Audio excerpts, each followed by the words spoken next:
Our speaker this morning is Rachel Levi. She is the program director at EarthDance, a nonprofit organic farm school located at Missouri's oldest organic farm. Rachel first observed the magic of growing food as she watched her mother tend the family vegetable garden at her parents' home in Ferguson. After pursuing degrees in English education and humanities and teaching high school English, Rachel discovered her early interest in gardening and found a new passion in permaculture design. She loves to grow food for people and flowers for pollinators. In her current position at EarthDance, she oversees the organization's various educational programs, seeks funding opportunities, and manages partnerships. Her position allows her to facilitate transformative hands-on learning for adults and children through EarthDance's apprenticeship and youth programming. She is enthusiastic to continue growing the good food movement. Let's welcome Rachel Levi.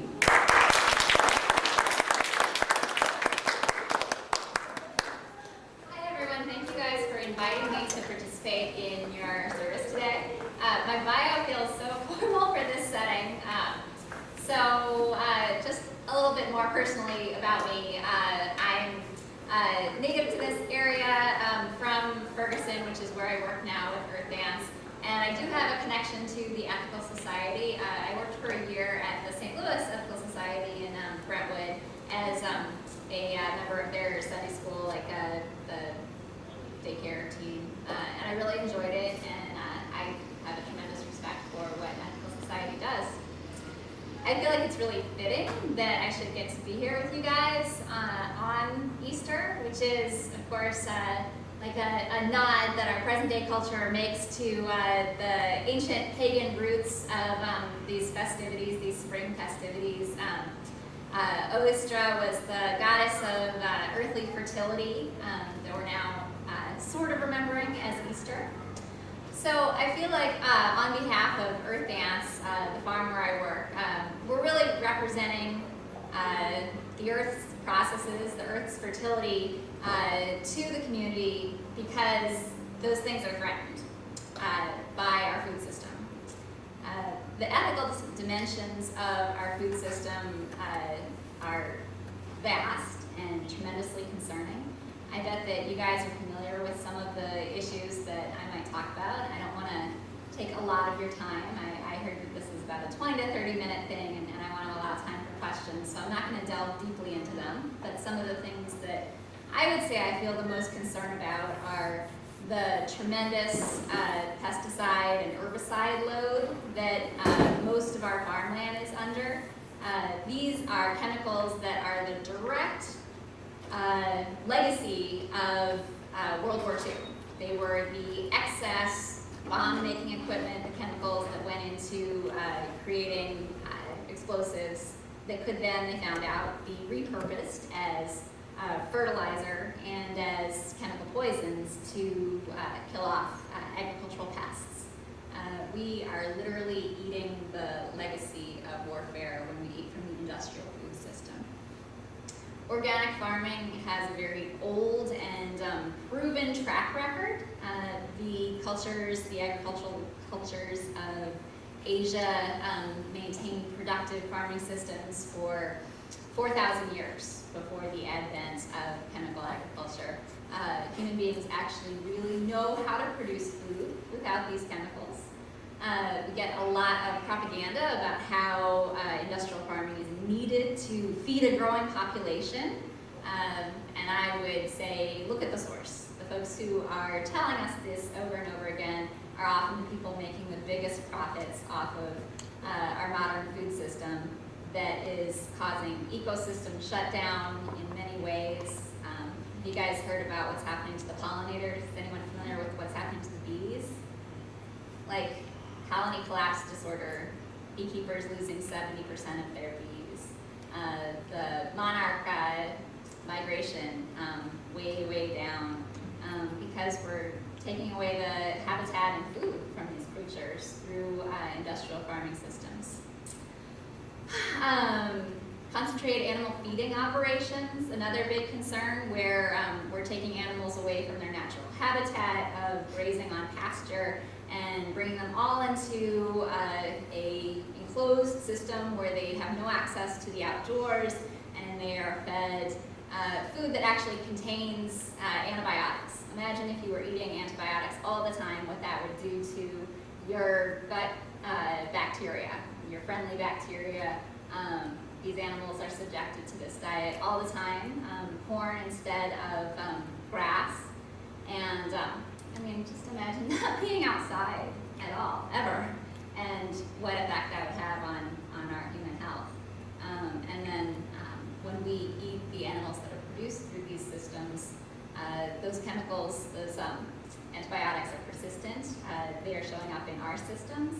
And nature's infinite wisdom, the things that the antibiotics are supposed to prevent are adapting. They're fast and smart, and they adapt to the antibiotics. And so super bacteria are being created that are immune to the effects of antibiotics. Some people experience these super infections and get terribly sick, and they can no longer be treated by the standard course of antibiotics that were effective before we were massively dosing our food.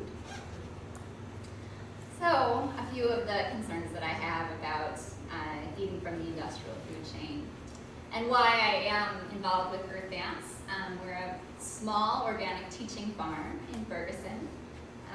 We have the flagship program is an apprenticeship in organic agriculture to teach people who are considering a career in organic agriculture, the techniques and the theory behind it, as well as folks who are not planning a career in agriculture, but more concerned about something like getting their backyard garden feeding them for personal sustainability, or people who want to be part of the food system in a more deep way, like maybe people who want to find food system activism, but want to get some hands in the dirt experience to feel like they have a really global perspective on it. As well as educators have done the program frequently in order to start school gardens or community gardens, things like that. The farm itself, the site, has a very special history. EarthDance is very place-based and into the idea of local solutions to these issues. The farm was founded because, or the organization was founded to preserve the Miller Organic Farm, which is where we operate our programming. It's a 14-acre site in Ferguson, and it was founded in 1883, at which point it was 200 acres. So the city of Ferguson actually grew up around it as parcels of the land were sold off. Into the 1920s, what remained was the 14 acres that are still there today. Al and Caroline Miller were the last generation of Miller farmers who worked the land. And Al actually did try, after returning from World War II, he and his father did decide to try some of the new chemicals. It was the modern way to do things, they were being told. And Al had a very powerful health reaction to them, and he decided that they were poisons, and they were poisons that he didn't want to put on his food that he was going to feed himself or feed to other people. And shortly thereafter, he started discovering he found out about the publication Rodale's Organic Farming and Gardening, and he realized that what he was an organic farmer, that there was a name for this, and he was a savvy business person too, so he said, I'm putting organic on everything that we produce from now on. And this was the late 50s, early 60s at this point, so organic farming was no industry at that point. It was a very small movement at that point, and so I find it fascinating that a person in St. Louis, maybe not thought of as the most progressive, on cutting edge sort of place in Ferguson, no less, North County, discovers organic farming, discovers that he's an organic farmer already, and feels compelled to embrace the term and embrace it as marketing. He was very experimental with his organic farming. He would do things like purchase ladybugs and praying mantises and release them over his fields to control the agricultural pests naturally. He went to the zoo and sought out different types of manure and covered his fields in things like zebra manure as an experiment. But he did keep mules also. He worked with live power into the 1980s. So he also had the manure from the mules. he built incredibly fertile fields this way. If you come visit our farm, you can get your hands in there and find out that this topsoil is about a foot deep, and it's beautiful, black, rich soil full of earthworms. And this is the legacy that he left. He and his wife, Caroline, both passed away respectively in 2001 and 2010. They didn't have any children. My boss, Molly Rockman, who founded EarthDance, visited the farm as a teenager and stayed a little bit in touch, and we'd come back and visit from time to time. And when she found out that Al had passed away and Caroline was renting plots out to other folks, she was interested in renting an acre and seeing if folks in St. Louis were interested in a part-time apprenticeship program, because the farm has this wonderful benefit from its proximity to the greater St. Louis area, that it's easy for people to come visit it even while other things are going on in their life. Most farming apprenticeships would take place out in a rural area, meaning that if you wanted to go and learn farming there, you would need to commit, really. You would probably need to commit to a full season, leaving behind your other commitments, at least for a time period. So what's unusual about EarthDance's apprenticeship is that it is part-time. It's a 6-month-long program. We get started with our new class of apprentices in about a week. So they'll see the late spring all the way through fall, get finished in about the beginning of October. So really a nice full season of market farming. Our apprentices, we have about 30 of them this year, will participate in every aspect, from seeding to tending the crops in all of the various ways, to harvesting and selling at a farmer's market, selling at the Ferguson Farmer's Market. So we are teaching people how to do organic agriculture and use it as a livelihood, if that's what they are hoping to do. And we hope to see many, many more people doing this, because there is a real demand for organic food. Missouri has experienced, of all of the 50 states, we've had the greatest increase of the number of farmers markets that we have in the last 5 years, more so than any other state. So the Midwest, the heartland, is really ready for this local food, local organic food. We need more farmers to supply that demand, and we also need more conscious eaters, more folks like yourselves who are curious about what's going on with their food and seeking a way to make ethical choices that are positive for their own health and for the health of the planet. Recently, we've had the opportunity to purchase the farm. At this point, we own the entire 14 acres, so we're doing a lot more investment in future-oriented things. This year, we started a pear orchard, so we'll be doing about 1 acre, about 60 trees of pears. They're a little tiny right now, and we're eager to see that bear fruit in the future. We planted asparagus this year also, some more perennial future-oriented things.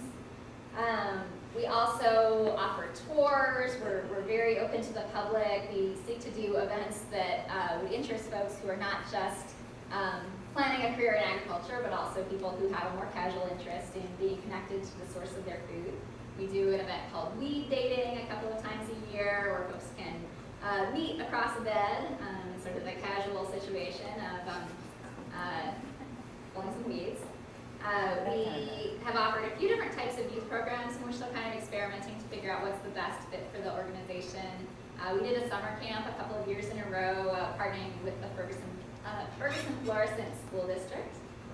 We had about 10 to 15 kids each year come to the farm for a few hours for a week each morning and learn about the farm, pick some produce, and then bring it back to Ferguson Middle's home economics room to learn how to prepare a healthy diet. Because it really is so important that kids learn to cook. Or even, the disconnections in the food system are going all the way along the line to people really not knowing that food comes from anywhere besides the grocery store, and that you can do anything with it besides heat it up in a microwave.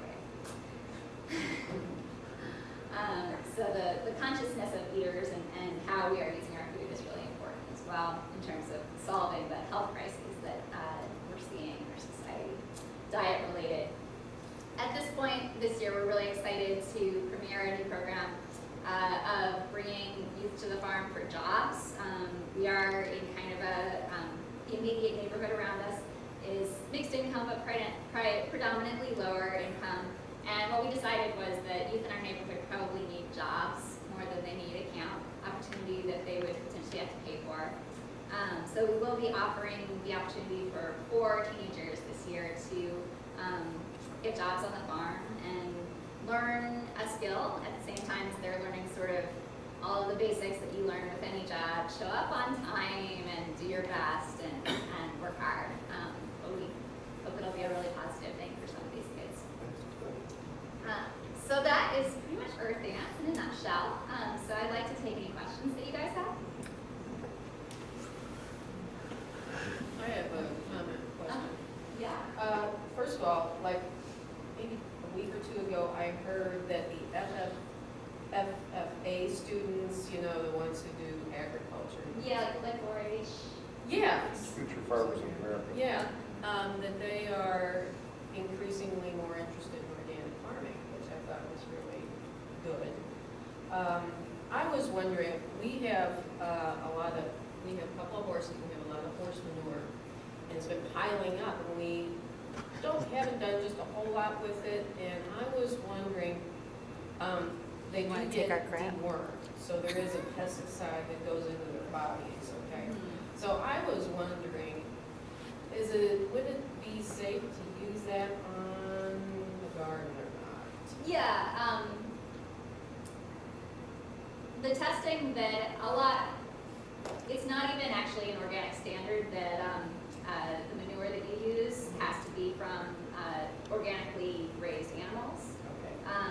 Because the amount of aging that it undergoes, if it's aged in a open air, nice composting system, which I bet you have access to as opposed to like vast lagoons that CAFOs are doing, that the types of things that you're using won't persist for a year, which is about how long you want to age manure, like horse manure, before you use it on your fields. Yeah, it's been aging for about several years, so. So you're safe on that.